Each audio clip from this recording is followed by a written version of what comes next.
আৰু এপছুত এই 11 বছৰে সভাপতি, ইয়াৰ আগত 4 বছৰ উপসভাপতি, 4 বছৰ AGS।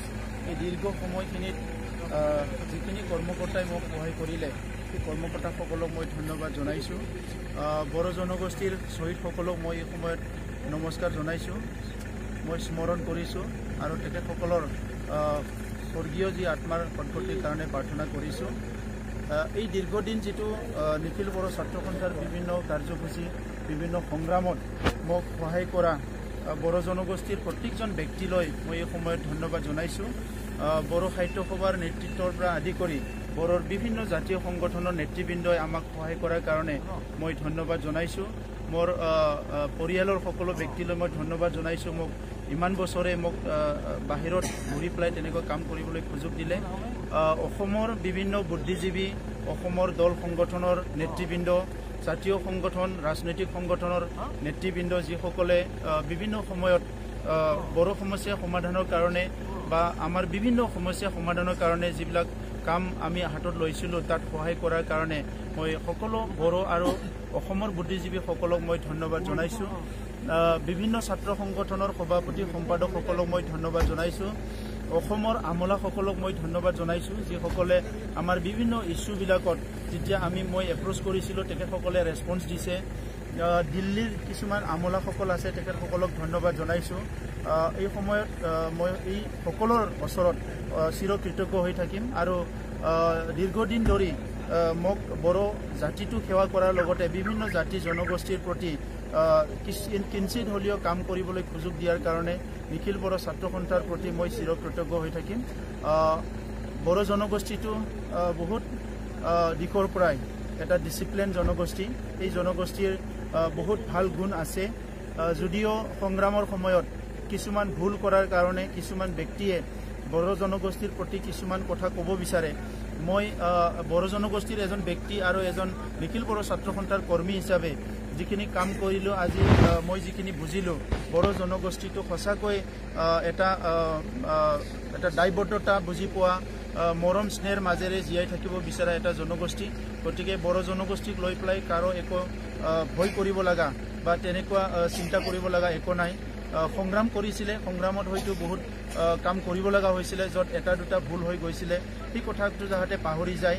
আৰু মই ক্ষমা বিচাৰিছোঁ বড়ো জনগোষ্ঠীৰ মোৰ নিজৰ সংগঠনৰ, মোৰ আগৰ যিবিলাক মোৰ এডভাইজাৰসকল আছিলে, ইয়াৰ লগতে মই বিভিন্ন জাতি জনগোষ্ঠীৰ নেতৃবৃন্দ বা সংবাদ মাধ্যমৰ পৰা আদি কৰি বিভিন্ন ব্যক্তিৰ ওচৰত ক্ষমা বিচাৰিছোঁ। বহুত সময়ত হয়তো অবাঞ্ছিত কথাবিলাক ক'ব লগা হ'ল বা কিছুমান ডিবেট কৰিব লগা হ'ল, সেইকাৰণে মই সকলোৰে ওচৰত ক্ষমা বিচাৰিছোঁ আৰু অনাগত দিনত নিখিল বড়ো ছাত্ৰ সন্থাক সকলো সহায় কৰি যাব বুলি মই এই সময়ত আশা কৰিছোঁ।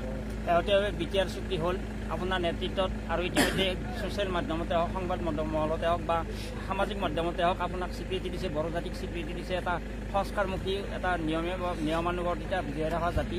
গতিকে এই জাতিক আপুনি নেতৃত্ব দিছিল আৰু এতিয়া BTRক বড়ো জাতিৰ লগতে অন্যান্য জনজাতি জনগোষ্ঠীৰ লগত সফল ৰূপায়ণ কৰাৰ কাৰণে আপুনি কি পদক্ষেপ ল'ব? নিশ্চয় মই বিচাৰোঁ এই BTRত বড়ো জাতিৰ জনগোষ্ঠীৰ লগতে সকলো জনগোষ্ঠীয়ে এটা নিৰাপত্তা পাব লাগে, নিৰাপদ এটা জীৱন সকলো পাব লাগে। সকলো জনগোষ্ঠীৰ ভাষা সংস্কৃতি ইয়াতে সুৰক্ষা পাব লাগে। সকলো জনগোষ্ঠীয়ে যিমান উন্নয়ন হয় এইটো সম মৰ্যাদা, সম অধিকাৰৰ সম উন্নয়ন পাব লাগে। আৰু সেই BTR অঞ্চলত যিহেতু দীৰ্ঘদিন ধৰি বিভিন্ন হিংসাত্মক পৰিস্থিতিবিলাক হৈ গ'ল, আমাৰ মাজত ভেদাভেদ সৃষ্টি হ'ল, কিছুমান কনফ্লিক্ট হৈ গ'ল, কমিউনেল কনফ্লিক্ট, এই গোটেই কথাবিলাক পাহৰি পেলাই আমাৰ নৱপ্ৰজন্ম আৰু যিখিনি আজি ইয়াত আমি 32 লাখ জনসাধাৰণ আছে, চবে একত্ৰিতভাৱে আমি এজনে আনজনক ক্ষমা কৰা আৰু বিশ্বাস কৰা আৰু মৰম কৰা, সন্মান কৰা, এনেকুৱা এটা কিছুমান চিন্তাধাৰা লৈ পেলাই আমি আগুৱাই যাব লাগিব। আৰু এইখন দেশ আমাৰ দেশ, এইখন ৰাজ্য আমাৰ ৰাজ্য, এইখন BTC আমাৰ BTC, আমাৰ ঘৰখন আমি সুন্দৰকৈ সজাব লাগিব। নিজৰ ঘৰখন যাতে কোনো ইয়াতে জ্বলাবলৈ নিবিচাৰে, নিজৰ ঘৰখন কোনো ধ্বংস কৰিবলৈ নিবিচাৰে। ইয়াত যিমান মৰম দিব ইমান আমাৰ ঘৰখন সুন্দৰ হ'ব, ইয়াত যিমান বিশ্বাস কৰিব ইমান আমি কাম কৰিব পাৰিম। গতিকে এজনে আনজনক এটা বিশ্বাস আৰু মৰমেৰে আমি আগুৱাই যাব পাৰিম আৰু সকলো মিলি এটা সুন্দৰ BTR গঠন কৰিব পাৰিম, এইটোৱে মই আশা ৰাখিছোঁ। তৎকালভাৱে আপোনাৰ আজি যিহেতু আজিৰ পৰা আপোনাৰ পৰিকল্পনা কি এই মুহূৰ্তত সংগ্ৰাম নিচিলকো বড় ছাত্ৰ সন্থাৰ চিন্তাধাৰাৰ লগত কাম কৰি আছিলোঁ আৰু অনাগত দিনত মোৰ এটা দায়িত্ব থাকিব যে এই চুক্তিটো হৈ গ'ল, চুক্তিটো ৰূপায়ণ কৰিব লাগিব, কাৰণ এই চুক্তিটোৰ ওপৰত বহুত আশা আছে। এইটো এনেকুৱা এটা সুন্দৰ চুক্তি, না এইটো অসমৰ ক্ষতি কৰিছে, না অসমীয়াৰ কিবা ক্ষতি হৈছে, না বড়ো জনগোষ্ঠীৰ কিবা ক্ষতি হৈছে, সকলোকে লৈ পেলাই সকলোৰে লাভৰ কাৰণে এটা ভাল চুক্তি হৈ গ'ল। ইয়াত মানে এটা শান্তি প্ৰতিষ্ঠা হৈ গ'ল। সশস্ত্ৰ সংগ্ৰামীবিলাক নিজৰ ঘৰত আহিবলৈ সুযোগ পালে।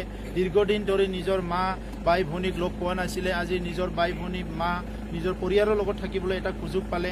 আৰু ইয়াৰ লগতে অসমৰ যিটো অখণ্ডতাৰ কথা কৈছিলে, আজি সেইটো লৈ পেলাই সকলো চিন্তা কৰি আছিলে, এইটো ৰক্ষা হৈ গ'ল। গতিকে এনেকুৱা এটা পৰিস্থিতিত সকলো দিশৰ পৰা আজি যিটো এটা ভাল এটা পৰিস্থিতি, সেইটো আমি বজাই ৰাখিব লাগিব। আৰু সেইকাৰণে মই ব্যক্তিগতভাৱে মই সেইটোকে বিচাৰোঁ যে অনাগত দিনত এই চুক্তিটো আখৰে আখৰে ৰূপায়ণ হওক। অসম চৰকাৰ, ভাৰত চৰকাৰ, প্ৰধানমন্ত্ৰী ডাঙৰীয়া নিজে আহি পেলাই কোকৰাঝাৰত কৈ গৈছে এইটো এটা সুন্দৰ চুক্তি হৈছে। BSc BTCত যিবিলাক ৰৈ গৈছিলে এইটো ইয়াত দিয়া হৈছে। গতিকে এই চুক্তিটো আখৰে আখৰে ৰূপায়ণ কৰিব বুলি মই আশা কৰিছোঁ আৰু চুক্তিটো ৰূপায়ণ কৰাৰ কাৰণে কাম কৰিব লাগিব। আৰু ইয়াৰ লগতে দীৰ্ঘদিন ধৰি আমাৰ যিটো সমন্বয়, আমাৰ যিটো বিশ্বাস যিটো হেৰাই গ'ল, আমাৰ যিটো মৰম স্নেহ হেৰাই গ'ল, আমাৰ যিটো এজনে আনজনৰ ওপৰত ট্ৰাষ্ট ডিফিজিট হৈছে, এইবিলাক ঘূৰাই আনি পেলাই এটা সুস্থ সমাজ গঢ়ি পেলাই আমাৰ এই অঞ্চলতে যাতে এটা ভাল এটা মানে আমি অঞ্চল গঢ়িব পাৰোঁ, সমাজ গঢ়িব পাৰোঁ, ইয়াৰ কাৰণে আপোনালোক সকলোৰে লগত মিলি পেলাই এটা পৰিকল্পনা কৰি কাম কৰাৰ কাৰণে এটা আশা কৰি আহিছিলোঁ। কিন্তু এতিয়া যিটো মানে পৰিকল্পনা, সেই পৰিকল্পনাটো পুনৰ মই এইটো বিবেচনা কৰিম আৰু ইয়াৰ পিছত আপোনালোকৰ লগত মিলি পেলাই কিবা এটা কাম কৰিব পাৰে নেকি, সেইটোকে মই চেষ্টা কৰিম। আপুনি লাষ্ট এটা আপুনি ছাত্ৰ সংগঠনৰ পৰা সন্মানে অব্যাহতি ল'লে, দীৰ্ঘদিন ধৰি আপুনি ছাত্ৰ সন্থাত নেতৃত্ব দিলে। এতিয়া ছাত্ৰ সন্থাৰ পৰা অব্যাহতি লোৱাৰ পিছত আপুনি কিবা সক্ৰিয় ৰাজনীতিত অংশগ্ৰহণ কৰাৰ কিবা আশা বা পৰিকল্পনা আছে নেকি? ৰাজনীতি বজাৰখন বহুত গৰম, গতিকে মই ইমান ঠাণ্ডা মানুহ, এই ৰাজনীতিৰ গৰম বজাৰত মই নিজকে এডজাষ্ট কৰিব পাৰিম বুলি এতিয়াও মই কল্পনা কৰিব পৰা নাই।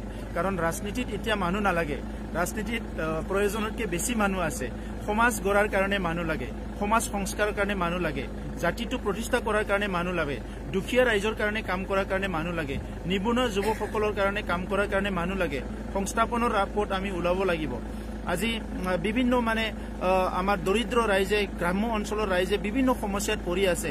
আমাৰ যুৱবিলাক গুজৰাট হাৰিয়ানাত যাই পেলাই হাজিৰা কৰিব লগা হৈছে, নিজৰ মাটিডোখৰত ভাল খেতি এটা কৰিব পৰা নাই। এই গোটেই সমস্যা কাম কৰিবলৈ আমাক মানুহ লাগে।